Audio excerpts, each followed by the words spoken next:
Have you ever tried a health hack that seemed like a game changer, only to find out later it made things worse? We've all been there. Those quick fix solutions that promise to improve our health in an instant, but leave us feeling worse than before. Well, today I'm going to share 8 life hacks that I thought would improve my health, but instead they completely backfired. You might have even tried a few yourself, and if so, I want to hear about it in the comments below. So stick around until the end of this video, because by the time we're done, you'll know exactly what not to do when it comes to these popular health tips. Let's start with a hack that almost every health-conscious person has heard of: cutting carbs. I jumped on the no-carb diet trend, thinking it would give me more energy and help shed some pounds. But let me tell you, after a few weeks of depriving myself of some of my favourite foods, I ended up feeling sluggish, irritable, and just plain miserable. Sound familiar? I'll explain why this health hack didn't work for me, and why it might not work for you either. Next up, energy drinks.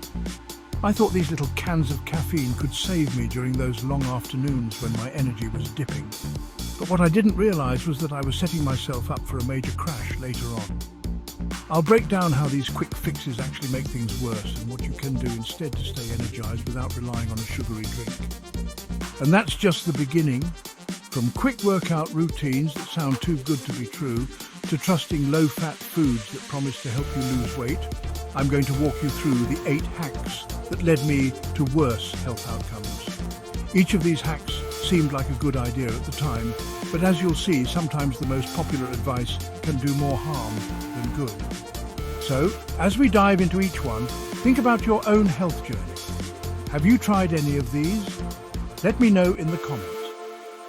And if you're enjoying this so far, don't forget to hit that subscribe button so you never miss out on more honest health tips like these.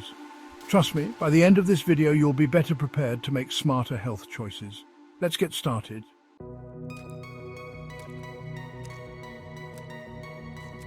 Let's dive into the first hack that I tried, and boy, it sounded so promising: the no-carb diet. Like many others, I was looking for a way to lose a few pounds quickly and feel more energized, so I thought cutting carbs completely was the answer.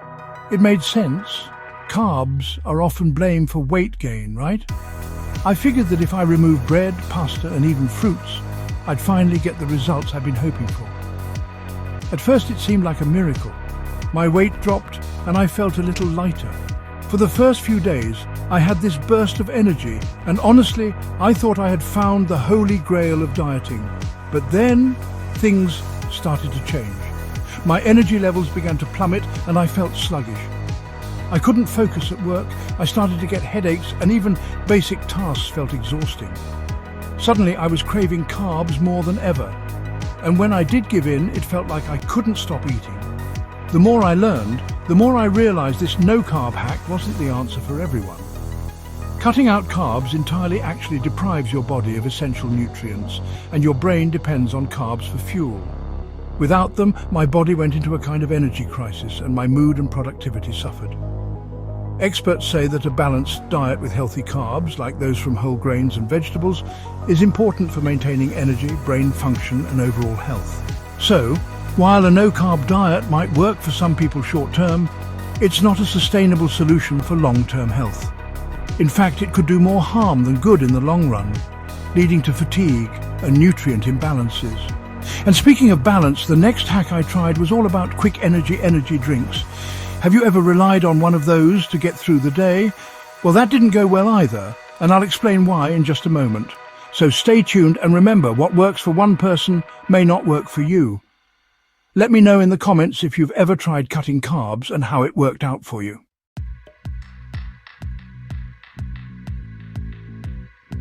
Let's talk about energy drinks, a quick fix that so many of us turn to when we're feeling drained. They're marketed as the ultimate solution for tiredness and low energy, promising to keep you alert and productive no matter how little sleep you've had. I'll admit, I fell for it too. I remember the first time I reached for one during a long, exhausting day. That initial jolt of energy, it was amazing.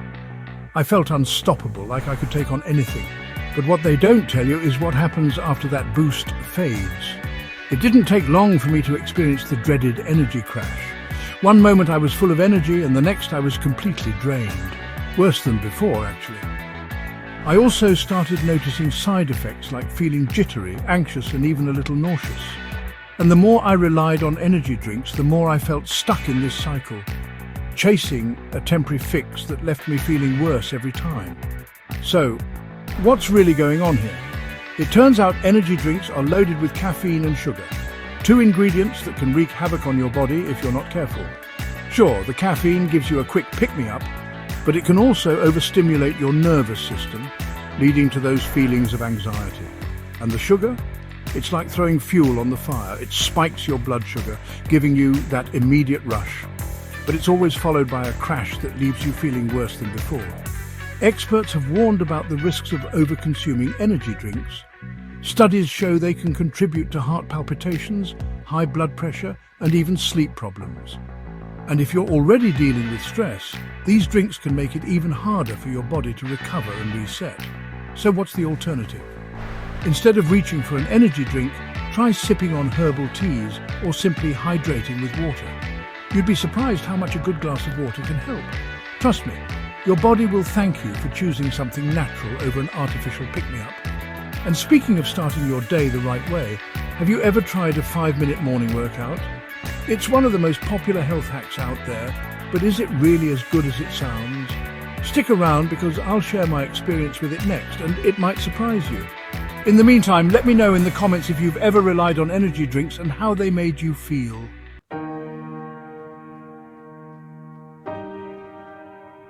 Let's talk about the 5-minute morning workout. It sounds perfect, doesn't it? A quick, minimal effort routine to start your day and stay fit without needing hours at the gym. I'll admit, when I first heard about this trend, I was thrilled. 5 minutes? That's all it takes to boost your energy, burn calories, and build strength? Sign me up! I started every morning, feeling like I was hacking the fitness system. But here's the thing, it didn't quite work out the way I'd hoped. At first, I felt great. Doing something was better than doing nothing, right? But as the weeks went by, I noticed something was missing. My energy levels weren't improving as much as I'd expected, and I didn't feel any stronger. That's when I realized a 5-minute workout might be a good start, but it's not enough to see meaningful long-term results. Here's the science behind it. Short, intense workouts can be effective if they're part of a larger, consistent plan with gradual progression. However, when they're done in isolation without increasing intensity over time, they don't build the kind of strength or endurance most of us are looking for. Muscles need repeated and progressively challenging stimuli to grow, and 5 minutes just doesn't provide enough. Plus, skipping a proper warm-up or cool-down, which often happens with these super short routines, can increase the risk of injury. So, what's the better approach? Consistency is key. Instead of relying on just 5 minutes, aim for a balanced routine that combines strength training, cardio, and flexibility exercises throughout the week. It doesn't mean spending hours at the gym. A 20 to 30-minute structured session a few times a week can make a huge difference. And if you're short on time in the mornings, try combining a short workout with a longer session later in the day. And speaking of fitness and health myths, have you ever heard that drinking more water automatically equals better hydration? In the next hack, I'll explain why this common belief might not be entirely true, and how overhydrating can actually lead to its own set of problems. Stick around, because this one surprised me, and it might surprise you too. Let me know in the comments if you've ever tried the 5-minute workout and whether it worked for you.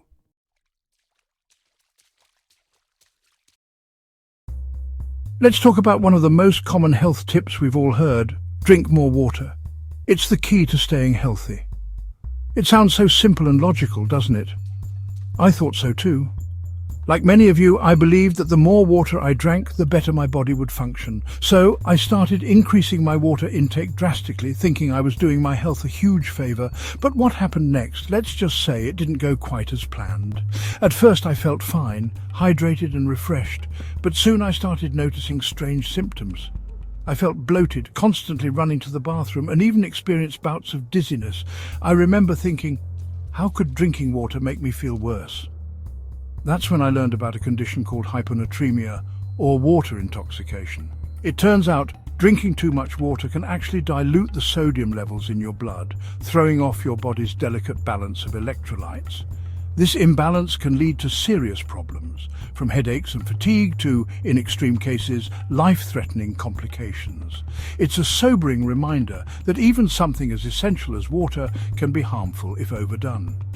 Experts emphasize the importance of mindful hydration, drinking when you're thirsty and paying attention to your body's cues. And here's the kicker. Your body needs more than just water to stay hydrated. Electrolytes from sources like fruits, vegetables, or even a pinch of salt in your water can make a big difference. So, while water is vital, more doesn't always mean better. It's about finding the right balance for your body. Instead of chugging down gallons, focus on drinking mindfully and pairing water with a nutritious diet to keep your body in harmony. And speaking of balance, have you ever fallen for the low-fat food trend? It sounds like a healthy choice, but in the next hack I'll explain why these so-called health foods might not be as good for you as they seem. Stick around and let me know in the comments. Have you ever struggled with how much water you should drink? What's worked for you?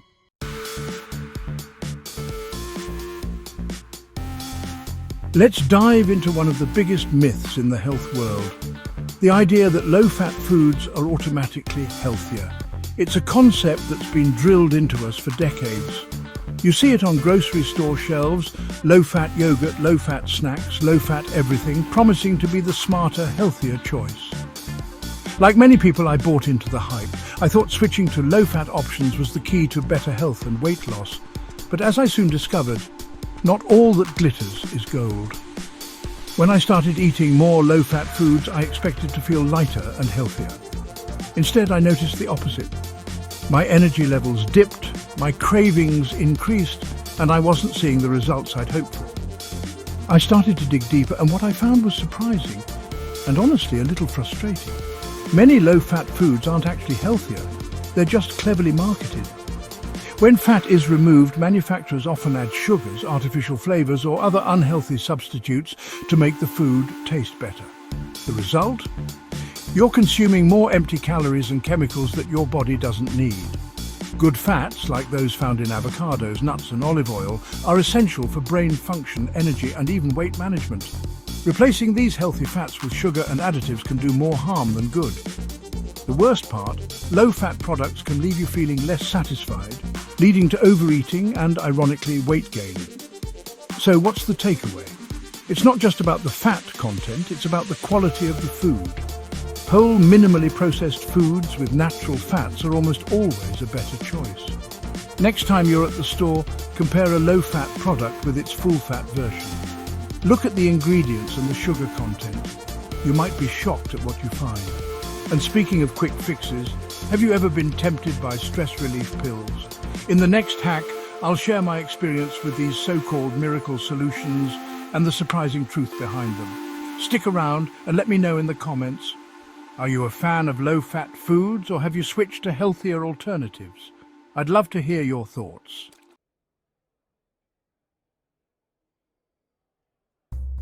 Stress is something we all deal with, especially as life gets busier and more unpredictable.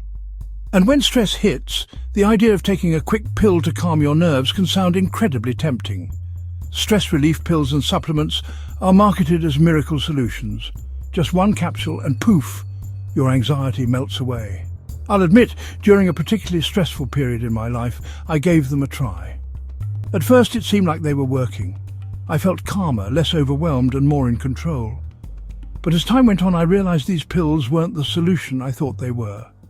While they might have provided temporary relief, they didn't address the root of the problem. Instead, they became a crutch, a quick fix that masked the deeper issues I was ignoring. Worse, I started noticing side effects like drowsiness, brain fog, and even irritability when I didn't take them. That's when I learned that some of these pills, especially those with synthetic ingredients, can lead to dependency, making you feel like you can't function without them. Experts emphasize that while supplements might have their place in some cases, they should never replace sustainable stress management strategies.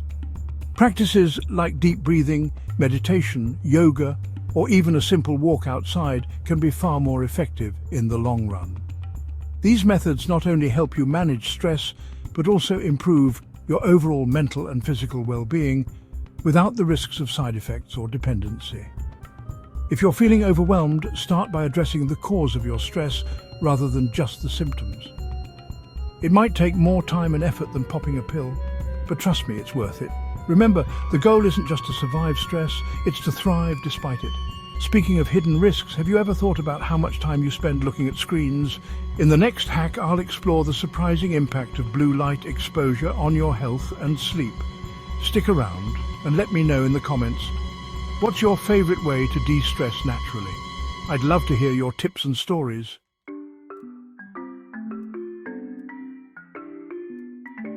Let's talk about a habit most of us are guilty of, using screens before bed. Whether it's scrolling through social media, watching a favorite TV show, or catching up on emails, it feels like the perfect way to relax after a long day. I'll admit, I was the same. My routine often included falling asleep with my phone in hand or binge-watching episodes late into the night. It felt harmless and I thought it helped me unwind. But over time I noticed something was off. My sleep became restless, and I started waking up feeling more tired than refreshed.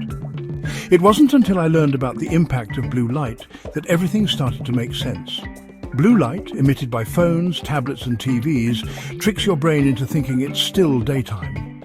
It suppresses melatonin production, the hormone responsible for regulating your sleep-wake cycle. Essentially, all that late-night screen time was sabotaging my ability to fall into a deep, restorative sleep.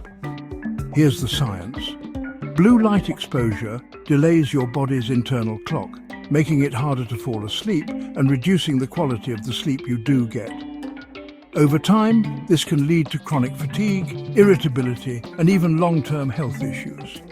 I realized I needed to make a change, and when I did, the difference was incredible. If you're struggling with sleep, try creating a no-screen rule at least an hour before bed. Instead of scrolling through your phone, consider reading a book, meditating, or journaling. You can also use blue light filters on your devices if cutting out screens completely feels too drastic. And if you're watching TV, consider dimming the lights and keeping the volume low to create a more calming environment. A good night's sleep is one of the best gifts you can give yourself. It impacts your mood, your energy, and even your ability to tackle stress. And speaking of stress, have you ever thought skipping meals might be an easy way to manage weight or save time? In the next and final hack, I'll share why this strategy might be doing more harm than good. Stick around and let me know in the comments. What's your nighttime routine? Do you have a screen-free strategy that works for you?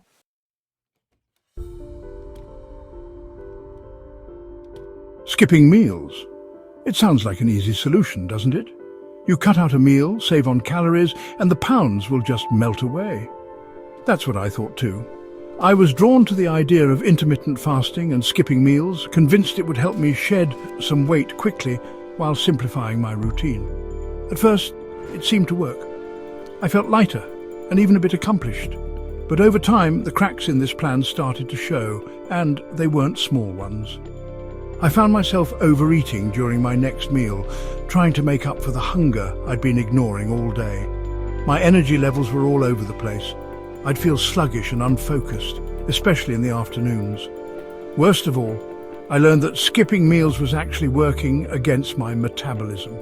Instead of burning fat, my body started holding on to it, thinking it was in starvation mode. Here's what the science says. Skipping meals disrupts your body's natural rhythm and can slow down your metabolism over time. When you're not giving your body the fuel it needs consistently, it starts to conserve energy, making weight loss harder in the long run. On top of that, it can lead to nutrient deficiencies, irritability, and that dreaded hangry feeling. So what's the alternative? Balanced, mindful eating. Instead of skipping meals, focus on meals that combine protein, healthy fats, and complex carbs. This approach keeps your blood sugar stable and your metabolism firing on all cylinders. It's not about eating more, it's about eating smarter. Take a moment to think about your own eating habits. Do you find yourself skipping meals because you're too busy or trying to lose weight? I've been there, but trust me, prioritizing balanced nutrition is worth it.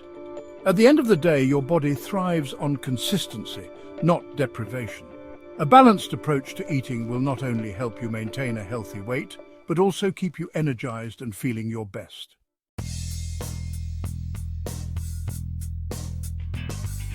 As we wrap up, let's quickly revisit the 8 health hacks we explored today. Those trends that promised amazing results, but didn't quite deliver. First, we discussed the no-carb diet, which seemed revolutionary but left us drained and missing the balance our bodies need. Then came the energy drink craze, where short-term boosts led to crashes and long-term health risks. The 5-minute morning workout promised a quick fix but fell short of building real strength and fitness. We also tackled the myth of more water equals better hydration, which taught us that balance is key, even with something as simple as drinking water. Next was the low-fat food trap, revealing how hidden sugars and additives in healthier options can do more harm than good. Stress relief pills seemed like an easy answer, but we learned that sustainable stress management is always better than relying on quick fixes. Then we explored how blue light exposure before bed can wreck our sleep. And finally, the pitfalls of skipping meals, which left us feeling fatigued and frustrated instead of energized and healthy. What's the common thread here? It's the reminder that quick fixes often come with unintended consequences. While it's tempting to jump on the latest trend, our health thrives on balance, mindfulness, and consistency. Small, sustainable changes, like eating a variety of whole foods, staying active and getting enough rest, create lasting results that no hack can replace. Now, I want to hear from you. Have you tried any of these hacks before? Did they work for you, or did you have a similar experience? Share your thoughts in the comments below. Your story might help someone else on their health journey. If you found today's video helpful, give it a like to support the channel. And don't forget to subscribe for more tips like these. And before you go, check out for more related video, for even more insights into staying healthy after 60. Remember, health is a journey, not a sprint, and you're doing amazing just by taking steps to prioritize it. Thanks for watching, and I'll see you next time.